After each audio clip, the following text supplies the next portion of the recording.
state.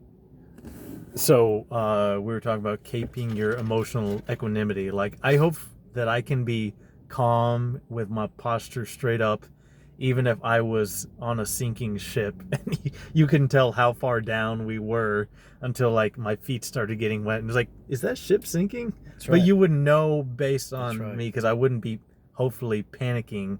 And I have done a very good job in this time, because this is the hardest time I've had getting a job. Usually it's just a couple weeks and I snag something, because I don't really have high standards. I'll work at a Wendy's or But especially whatever. now when you see hiring, everyone's supposedly hiring, Yeah, but yeah. no one's really hiring. So it's But more than that, it's embarrassing, because I'm living with my mom right now, because I'm having to help take care of my dad, and it just looks bad for a grown man to be living with his mom and not have a job. understood. But you will persevere in what you're doing to help your father. Like we were saying, the situation that you're in, trying to stay positive when you're seeing that kind of negativity and his demise of life, right? Old age, and everything else that's involved.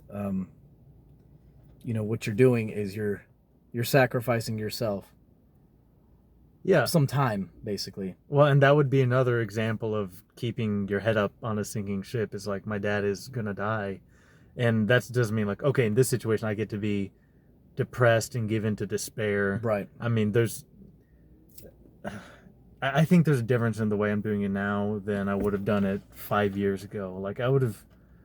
Well, there's only just three given options. Okay. You can jump off the ship and leave him there to die. I mean, he's gonna die.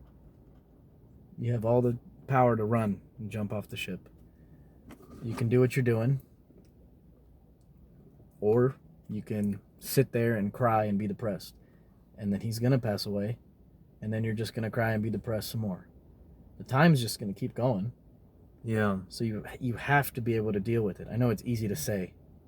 Yeah, like, let's say I take the dutiful option. I can do that and somehow maintain, like, my head up posture, or just be sad about it all the time, like I would have been in the past. And what will that change? I won't be able to take care of my dad as well, and I think I probably won't be as creative in trying to come up with ways to take care of him. I'll bring down my mom, because who wants to live with a depressed person? Right. And I really need to be thinking about her, her too. You're on this ship, since we're going to use that ship analogy, right? If you're on this ship, they're looking at you to guide it at this point. Yeah. And we don't ask to be put in that position. I mean, I had a couple situations happen this last, couple of years. I didn't ask to be put in those positions. But the way you react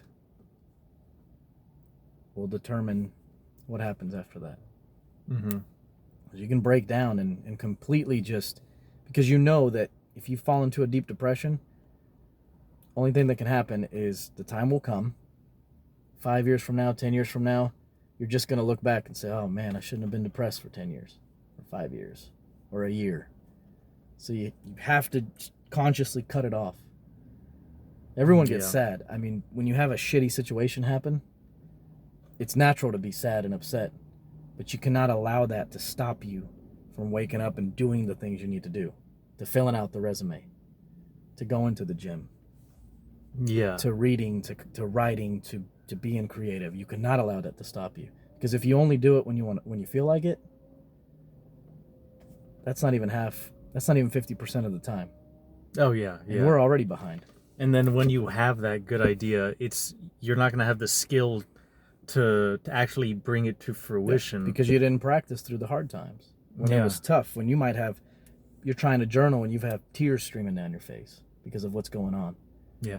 And you know what? Well, I mean, with journaling specifically, it's easier when you have a lot of emotions. Mm-hmm. When you're stressed and just not feeling a whole lot, that's when it's hard to write, because there's not this outpouring of feelings that you have to express. Mm-hmm. So, and that's why I haven't been writing as much lately, but I can't leave all that money on the table, so to speak. Like, it's a gift, and it's one I need to cultivate to accomplish everything I want to do in life.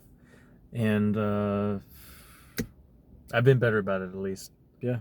And like we said, I mean, people need it because there's people that are in different phases that they might need what you have to say. Mm-hmm. And if you can offer them that, you're giving back. And so that's how we're almost a gift to the world at different phases. Yeah. And that's almost why I'm doing this podcast, because I want to see that. the before picture so you can see in 5 years where The we after, are. yeah, okay, that's we're right. about to run out of film. Bye.